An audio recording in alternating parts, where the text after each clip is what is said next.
do fermento e a igreja de Tiatira, que está no livro de Mateus capítulo 13, a parábola do fermento. Em Apocalipse 2 e 3 nós temos as 7 igrejas da Ásia, e nós hoje vamos ver a quarta igreja, a igreja de Tiatira.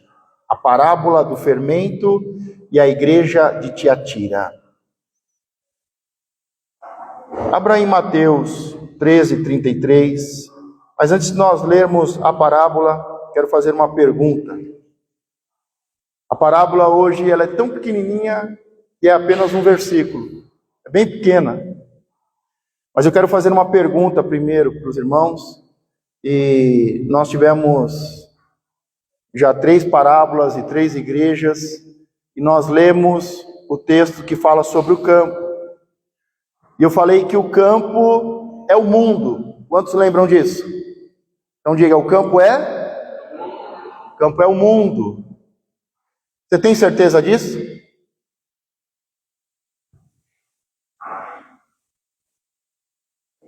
Quantos têm certeza disso? Levanta uma mão.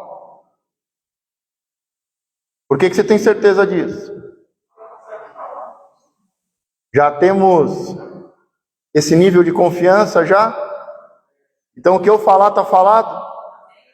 Tem certeza? Abra em Mateus 13, 38.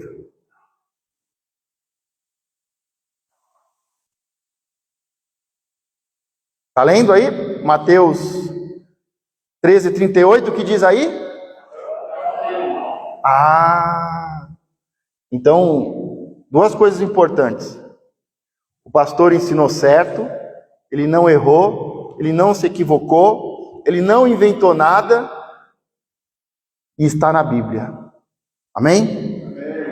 Por que eu sei que o campo é o mundo?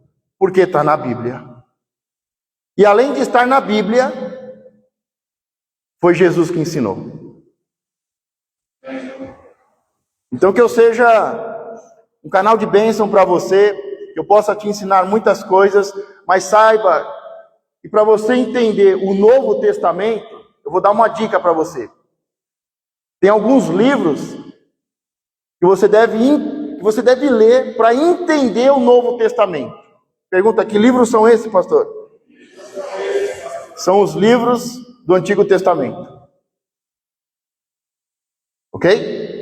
Você quer entender os textos do Antigo Testamento? Tem também uma série de livros que você deve ler para entender o Antigo Testamento. Perguntar, quais são, pastor? São os textos, são os livros do Novo Testamento. Diga para a pessoa que está do seu lado, diga, a Bíblia explica a Bíblia. Não é o homem que explica a Bíblia.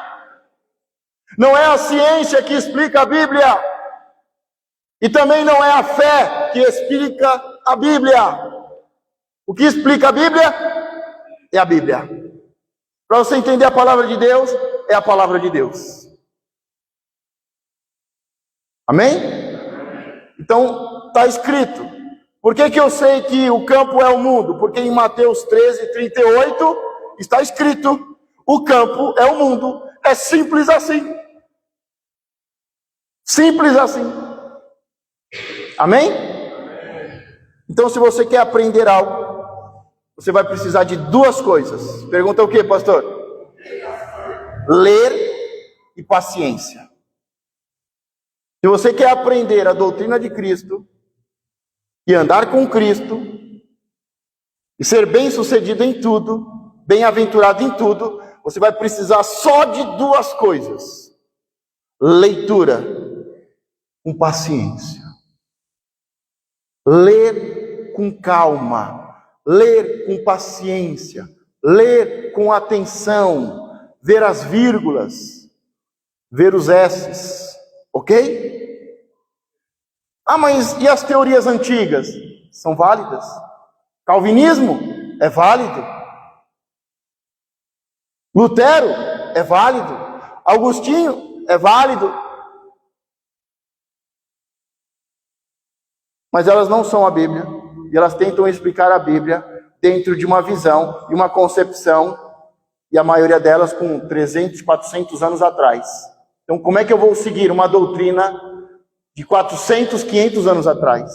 Nem a ciência segue mais.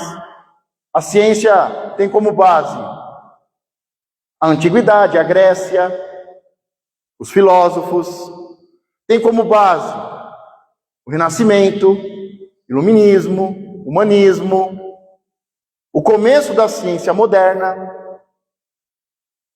Mas eles não vivem mais isso. Ok? Tudo isso é passado. Serviu, mas não serve mais. Serviu é base para que possam avançar, para que os cientistas possam avançar. Para nós a mesma coisa. Calvino explicou de um jeito e explicou uma coisa. Lutero explicou outra e de outro jeito. O mínimo que eu tenho que fazer é ler a Bíblia e juntar as duas e saber que as duas são boas. Tem uma que é melhor, mas nenhuma das duas é completa. E eu tenho que juntar as duas e eu tenho que avançar. Então eu estou muito grato, não só a Calvino, mas muitos da sua época, Lutero, muitos pensadores da igreja primitiva, os patriarcas, os patrícios da igreja, mas tudo isso já é passado. E não se esqueça, a Bíblia explica a Bíblia. Amém? Eu acho que você deveria praticar isso essa semana. Posso te dar uma dica? Pega o capítulo 13 de Mateus e lê o capítulo 13 de Mateus. Uma vez por dia, nos próximos 7 dias. É só o livro de Mateus, capítulo 13. É só o capítulo 13. Lê amanhã. Depois de amanhã, 7 dias, leia o mesmo capítulo. Precisa de leitura e paciência, ok? Nós já estamos quase na metade. São 7 parábolas, hoje nós vamos ter a quarta. São 7 igrejas, hoje nós vamos ter a quarta. Então chegou a hora de você começar a praticar isso. Leia, medite. E os próximos 7 dias você leia uma vez por dia. Quantos estão dispostos a fazer? Amém, pouquinhos amém, mas amém. Amém. Mateus 13:33. Outra parábola lhes disse: o reino dos céus é semelhante ao fermento que uma mulher toma e introduz em 3 medidas de farinha até que tudo esteja levedado. Dependendo da tradução, vai dizer que essa mulher, ela coloca, ela introduz, e ela coloca de uma forma que ninguém consegue ver. Quantos aqui já fizeram pão, fazem pão? As mulheres fazem pão? Tem algum homem aqui que faz pão? Nenhum homem aqui? Então, imagine lá fazendo, aí a mulher, ninguém está olhando, vai lá e coloca um pouquinho de farinha, de fermento. Então, bem simples a parábola, um versículo. Outra parábola lhes diz: o reino dos céus é semelhante ao fermento que uma mulher toma e introduz. Ela coloca, ela introduz em 3 medidas de farinha, até que tudo esteja levedado. Diga 3 medidas de farinha. Ela colocou fermento. Abra em Êxodo 12:19.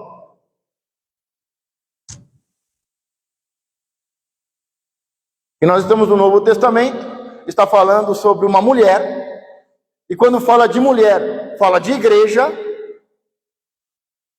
que ela está preparando 3 medidas de farinha, e 3 medidas de farinha fala de uma oferta especial, fala de primícia, fala de Jesus Cristo, ok? E diz que ela pega fermento e põe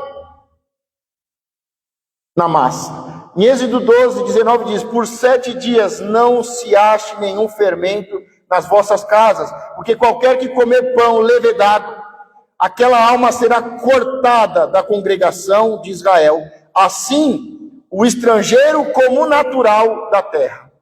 Então nós estamos vendo aqui no livro de Êxodo, e também no livro de Levítico, nós estamos vendo uma ordem de Deus, um princípio, uma lei para o seu povo. para o povo de Israel, que nos 7 dias de Páscoa não poderia ter fermento dentro de casa. Não é que não poderia usar, não poderia nem ter fermento dentro de casa. Pergunta por quê, pastor? Vamos ver o que significa o fermento.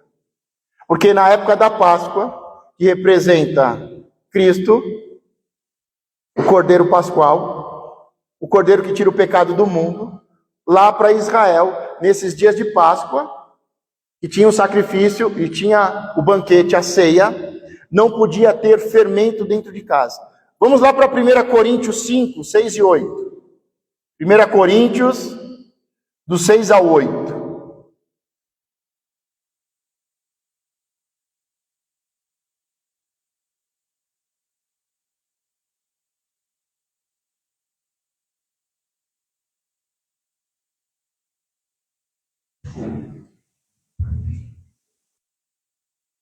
Não é boa a vossa jactância? Não sabeis que um pouco de fermento, quanto de fermento? Um pouco de fermento faz levedar toda a massa? Limpai-vos, pois, do fermento velho, para que sejais uma nova massa, assim como estáis sem fermento, porque Cristo, nossa Páscoa, foi sacrificado por nós. Por isso façamos a festa, não com o fermento velho, nem com o fermento da maldade e da malícia, mas com os ázimos da sinceridade e da verdade. Aqui no livro de 1 Coríntios, o apóstolo está falando exatamente sobre a Páscoa, e não a Páscoa judaica, mas a Páscoa cristã, ok? Não mais o Cordeiro, mas o Cordeiro que tira o pecado do mundo, de Jesus Cristo. E ele fala que tem que tirar o fermento. Ele diz, não sabem vós que um pouco de fermento faz levedar toda a massa? Um pouquinho de fermento faz a massa fermentar, levedar. Um pouquinho. E ele diz, limpai-vos, pois, do fermento velho, para que sejais uma nova massa. Uma massa limpa, sem fermento. Uma massa nova. Assim como estáis sem fermento, porque Cristo, nossa Páscoa, foi sacrificado por nós. Por isso façamos a festa. Então você precisa entender que a ceia não é um momento triste e de cobrança. Não é um momento de punição. A ceia é uma festa. Diga, a ceia é uma festa. Então nós temos que entender que a ceia não é um dia de julgamento. A ceia não é um dia de cobrança, de julgamento e nem de punição. A ceia é um dia de festa. Nós temos que nos limpar, fazer uma autoanálise, nos limparmos e tirarmos o fermento velho. E nós temos que vir para a ceia como se estivesse indo para uma festa. É dia de celebrar, não é dia de estar triste, não é dia de chorar porque Jesus morreu, não é dia de cobrança, de punição, não, é dia de se limpar, fazer uma autoanálise. Cada um avalie a si mesmo, julgue a si mesmo, faça uma autoanálise, tira o fermento velho. E temos que ser uma massa nova. Massa fala de corpo de Cristo, limpo, novo, sem pecado, sem maldade. E aí ele termina falando sobre o fermento novo, mas com os ázimos, que é o quê? A massa sem fermento, da sinceridade e da verdade. Então nós vamos ver que o fermento fala sobre maldade, malícia, pecado, e o pão sem fermento fala sobre sinceridade, verdade, santidade. Vamos lá em Mateus 16, do 5 ao 6. Mateus 16, do 5 ao 6. Avisa para o irmão do seu lado, diga para ele, ceia é dia de festa. Não é dia de cobrança, não é dia de julgamento, não é dia de punição, é dia de festa.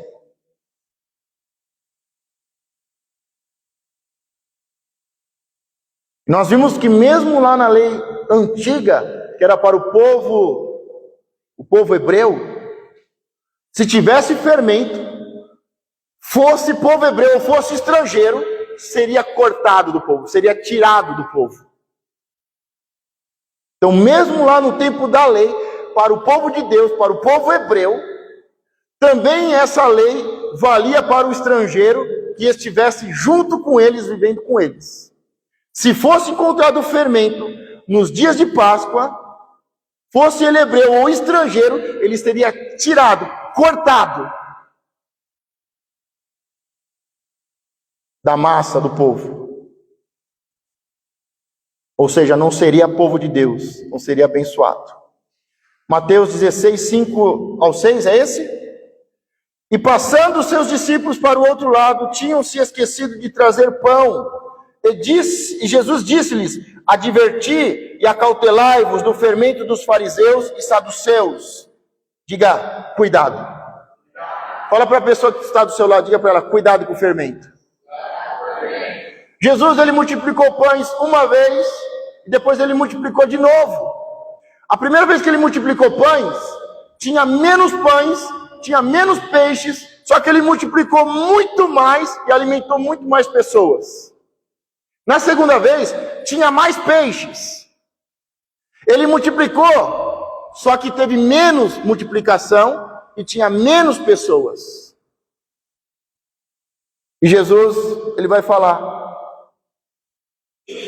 cuidado com o fermento, porque em um milagre, sobejou 12 cestos. Tinha menos pães e peixes para multiplicar, ele multiplicou, alimentou muito mais pessoas e sobejou 12 cestos.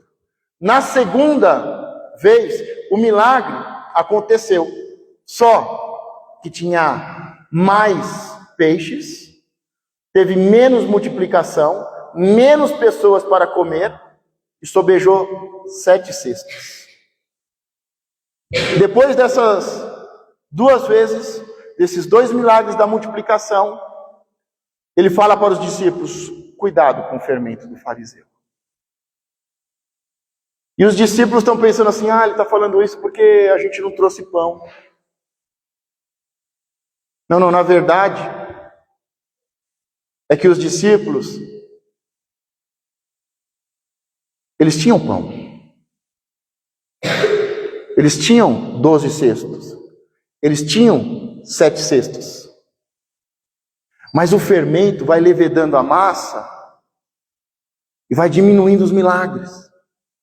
Vai diminuindo a provisão, vai diminuindo a prosperidade.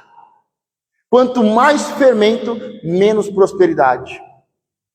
E no meio disso, tem os 2 milagres da multiplicação dos pães e peixes. Jesus começa a advertir eles. Porque eles começam a se contaminar. A provisão começa a diminuir. De 12 cestos, agora tem 7. Quantos ficaram sem cesto?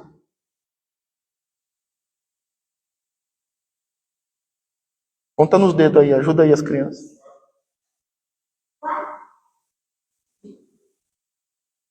8, 9, 10, 11, 12. Quem falou 5, nota 10. 5 apóstolos ficaram sem cestos. Mostrando que dos 12, não era só Judas que estava contaminado com o fermento, mas já tinha 5 contaminados com o fermento. Mas eles pensam, não, ele está falando do fermento, de fermento, de pão. O Antigo Testamento é o natural. O Novo Testamento é o espiritual. O Antigo é sombra. O Novo é realidade. É a semelhança e a realidade do reino. Mateus 16, 11 e 12. Como não compreendestes que não vos falei a respeito do pão, mas que vos guardasseis do fermento dos fariseus e dos saduceus? Então compreenderam que não dissera que se guardassem do fermento do pão, mas da doutrina dos fariseus. A maioria das pessoas não entendem e estão presas no natural. Estão presas numa sombra e não conseguem entrar no espiritual e na semelhança e na parte real do ensino de Jesus. Os discípulos estão nessa parte, eles estão vivendo, estão caminhando, estão acompanhando, e está tendo milagres. Só que Jesus já começou a perceber que tem fermento. E ele fala, ele adverte, ele diz: acautelai-vos do fermento dos fariseus e saduceus. Mas os discípulos estão pensando que é algo normal, que é algo natural. Mas quando Jesus explica para eles, eles entendem: não, não é o fermento de pão. É o ensino, é a doutrina. É a doutrina que começou a ser colocada na massa. Um pouquinho de fermento, um pouquinho de ensino, de doutrina do fariseu e do saduceu, faz toda a massa levedar e se perder. Mateus 23, 3.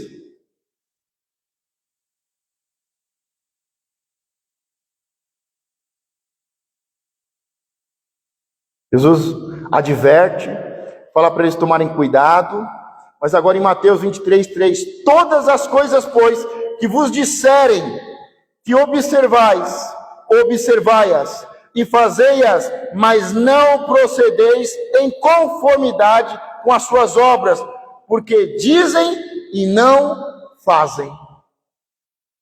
Pastor, eu posso ouvir as mensagens aí? Posso ouvir as mensagens dos fariseus, dos saduceus? Pode. Agora, faça tudo o que ele ensina, só não viva como ele vive. Porque o que ele ensina é a palavra de Deus. Mas o fermento, ele está no dia a dia, nas atitudes. Eles ensinam, mas não fazem. Eu amo ver uma pessoa que não é dizimista ministrando dízimo. Mas ele fala com tanta convicção, mas ele fala com tanta força, e ele cobra, e a igreja precisa, se Deus vai pesar a mão. Você pode ver, as melhores pessoas que ministram oferta, estou falando quem ensina, estou falando quem ministra oferta, são os que não são dizimistas. Mas eles ensinam, e ensinam o certo, mas eles não praticam. E se você souber a quantidade, a porcentagem de pastores que não são dizimistas, você cai para trás. Vamos avançar um pouquinho, Mateus 23, 5 e 7. E fazem todas as obras a fim de serem vistos pelos homens, pois trazem largos filactérios e alargam as suas franjas das suas vestes, e amam os primeiros lugares nas ceias, e as primeiras cadeiras nas sinagogas, e as suas saudações nas praças, e os serem chamados pelos homens Rabi, Rabi. Então Jesus está advertindo, ele está dizendo: cuidado com o fermento do fariseu. O fermento do fariseu não é fermento é ensino, é doutrina. Jesus diz para eles: ouça o que eles ensinam e pratique, só que não viva como eles. Por que não viva como eles? Porque eles vivem de vaidade. São orgulhosos, soberbos e vaidosos. São bonitos por fora, mas por dentro são terríveis. Só estão preocupados em aparecerem, em estarem nos primeiros assentos. Fazem de tudo para suas roupas serem prolongadas e chamarem a atenção. Fazem orações para chamar a atenção. Tudo para chamar a atenção. Mateus 23, 13. Mas ai de vós, escribas e fariseus hipócritas, pois que fechais aos homens o reino dos céus, e nem vós entrais, nem deixais entrar os que estão entrando. Resumindo, aqui Jesus chama os fariseus de hipócritas. Ou seja, parece uma pessoa boa, ensina o que é certo, dá bons conselhos, mas por dentro está cheio de pecado. É uma mentira, é um engano, é uma hipocrisia. Ele ensina, mas ele não vive. E pior, eles ficam na porta, eles não entram no reino e não deixam os outros entrarem. Vamos voltar lá para trás, Levíticos 2:1. Lembram de Abraão e Sara, quando fizeram um banquete para o Senhor e os 2 anjos? E nesse banquete, o Senhor fala que Sara terá um filho em 1 ano. Lá fala que ele pegou 3 medidas de farinha, 3 medidas da flor de farinha. E isso fala de uma oferta especial, isso fala de primícia, de primeiro para o Senhor, a primeira parte da colheita, e a melhor parte da primeira colheita se entregava como oferta de primícia, e ele entregou direto ao Senhor. Depois, na lei, se entregava ao sacerdote, ao sumo sacerdote. Levítico 2:1. E quando alguma pessoa oferecer oferta de alimento ao Senhor, e a sua oferta será de flor de farinha, e nela deitará azeite, e porá o incenso sobre ela. Então aqui está falando sobre a oferta, mas nós vimos que essa oferta foi estabelecida como lei para o povo de Deus, mas antes da lei, Abraão já entregou uma oferta de primícia ao Senhor. Levíticos 2:11, é a parte importante para terminarmos. Levítico 2:11, nenhuma oferta, diga nenhuma oferta de alimento que oferecedes ao Senhor se fará com fermento, porque de nenhum fermento, nem de mel algum oferecereis oferta queimada ao Senhor. Aqui ele fala que a oferta ao Senhor, nenhum tipo de oferta deve ter fermento e nem mel. Quando nós observamos os bolos, as massas e os bolos que eram oferecidos aos deuses antigos, aos demônios, eles tinham muito mel, eles eram doces e tinham muito mel. Então aqui há um princípio, não pode ter fermento e nem mel nas ofertas ao Senhor. Resumindo, então, o fermento é algo ruim, é a maldade, é a malícia, é o pecado, ok? Agora vamos ler o texto da igreja correspondente, porque a parábola é pequenininha, é do tamanho de um versículo, mas nós temos que entender essa mulher e esse fermento dentro da igreja. Até mesmo porque quando na Bíblia fala de mulher, está falando de igreja. E lá fala que uma mulher colocou fermento, introduziu de forma oculta na massa. Então está falando de uma mulher e de fermento. Está falando de uma igreja e de malícia, maldade, pecado, introduzido no corpo de Cristo. E a quarta parábola do livro de Mateus, capítulo 13, está associada à quarta igreja do livro de Apocalipse. Então abra Apocalipse 2, do 18 ao 29. Vamos ler o texto todo corrido. Quem achou, diga eu. E ao anjo da igreja de Tiatira, escreve: isto diz o Filho de Deus, que tem seus olhos como chama de fogo, e os seus pés semelhantes ao latão reluzente. Eu conheço as tuas obras, e o teu amor, e o teu serviço, e a tua fé, e a tua paciência, e que as tuas últimas obras são mais do que as primeiras. Mas algumas poucas coisas tenho contra ti, que deixas Jezabel, mulher, diga mulher, que se diz profetiza, ensinar e enganar os seus servos, para que forniquem e comam dos sacrifícios da idolatria. E dê-lhe tempo para que se arrependesse da sua fornicação, e não se arrependeu.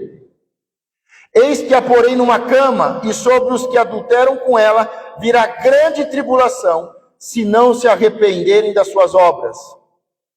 E ferirei de morte a seus filhos, e todas as igrejas saberão que eu sou aquele que sonda os rins e os corações, e darei a cada um de vós segundo as vossas obras. Eu vou repetir esse versículo 22.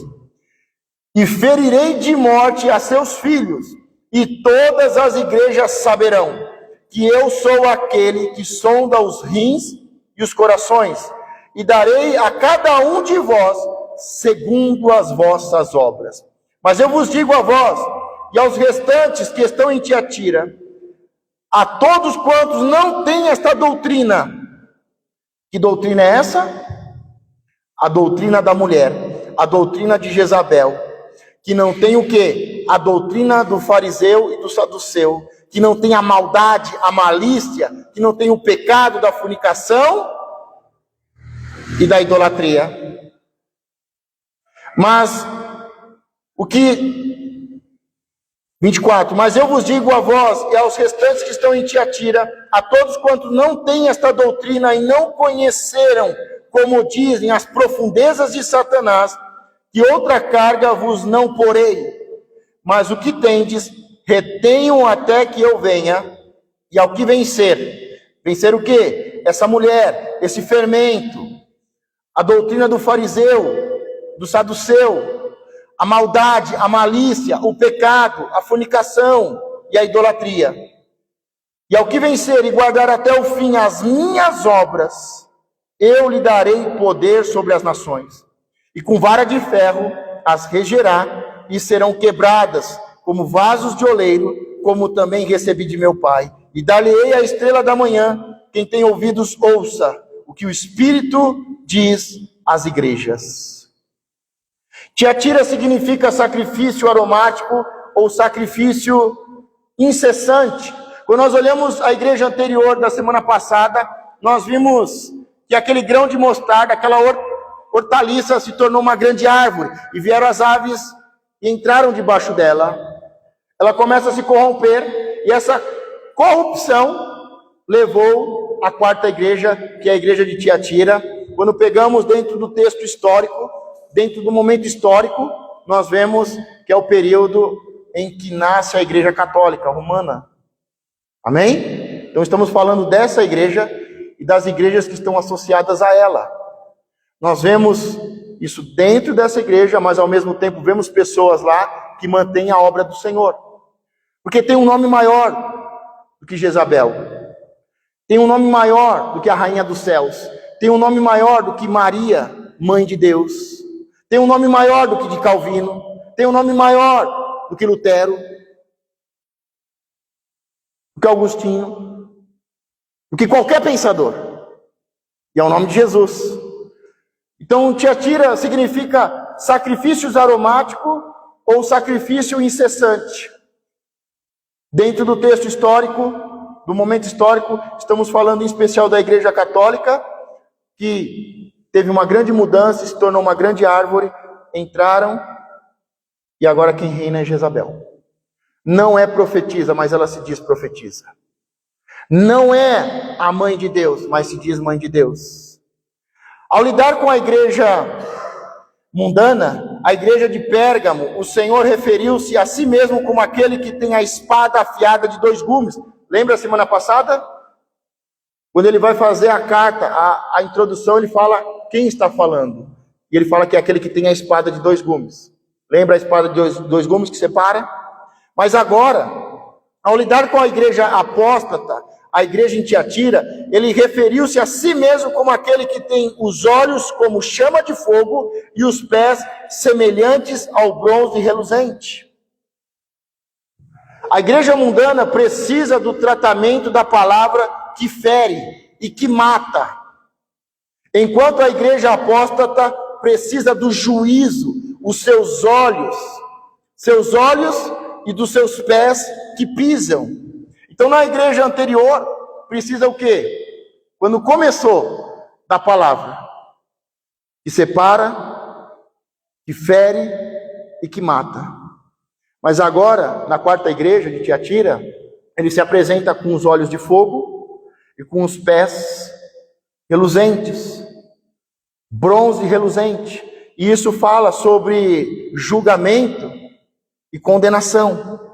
A igreja mundana precisa do tratamento da palavra que fere e que mata, enquanto a igreja apóstata, que é a de Tiatira, precisa do juízo dos seus olhos e dos seus pés que pisam. A mulher representa a igreja. Esta mulher representa a grande meretriz. Em Apocalipse 17 vai falar de uma grande meretriz, uma grande prostituta. E é essa mulher que coloca o fermento, que é Jezabel, e que nós entendemos o texto e o contexto, que mistura abominações com as coisas santas, o fermento com a massa. Jezabel é uma prefiguração da igreja apóstata. Então, no Antigo Testamento, Jezabel era o quê? A sombra. Hoje, qual é a realidade? Maria, mãe de Deus, a rainha dos céus. Então, lá era uma sombra. Aqui é a realidade. A fina flor de farinha representa a oferta de manjares, que é Cristo, para satisfazer Deus e os homens. E o fermento representa as coisas malignas, heréticas e pagãs que foram colocadas, introduzidas ou escondidas no meio da massa. Ela escondeu o fermento no meio da massa. A igreja de Jezabel é uma profetisa que se designou a si mesma. No capítulo 17, ela é chamada de a grande prostituta. Esta igreja está doente e ficará assim até o seu juízo final. Então, nós vimos a primeira igreja, a igreja desejada, a igreja sofredora, a igreja que fez uma aliança, e agora a igreja apóstata. A quarta igreja, ela vai continuar até o final. Dessa quarta igreja, nós vamos ter o quê? A reforma protestante, e aí vai surgir outras igrejas, ok? E a gente vai falar disso mais para frente. A tribulação do julgamento, a destruição por meio do anticristo e os seus seguidores. Em Apocalipse 17, 16, vai falar que ela vai ser destruída pelo próprio anticristo. Lembra que no final eles vão se dividir. A sinagoga de Satanás era contra a igreja perseguida.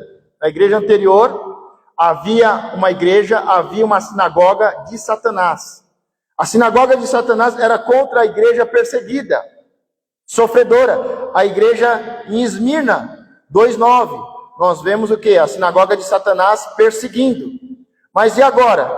O trono de Satanás, em Apocalipse 2:13, está na igreja mundana, e as coisas profundas de Satanás estão no interior da igreja apóstata, a igreja de Tiatira. Ou seja, lá tem uma cadeira ou trono, é a mesma palavra. Tem uma cadeira, tem um trono que Satanás se senta. E uma das coisas dessa igreja é que quando o líder maior da igreja se senta, ele pode fazer qualquer lei, estabelecer qualquer lei, porque ele está acima da palavra de Deus.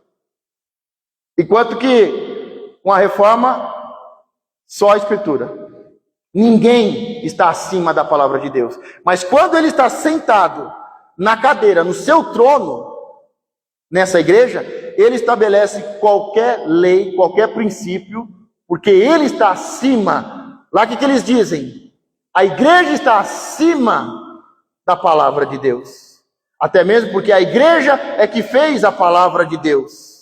Mas mais para frente a gente fala sobre essa cadeira e esse trono, que os fariseus se sentam nela. Ser vencedor aqui é vencer o catolicismo romano. As minhas obras versus as obras da igreja apóstata.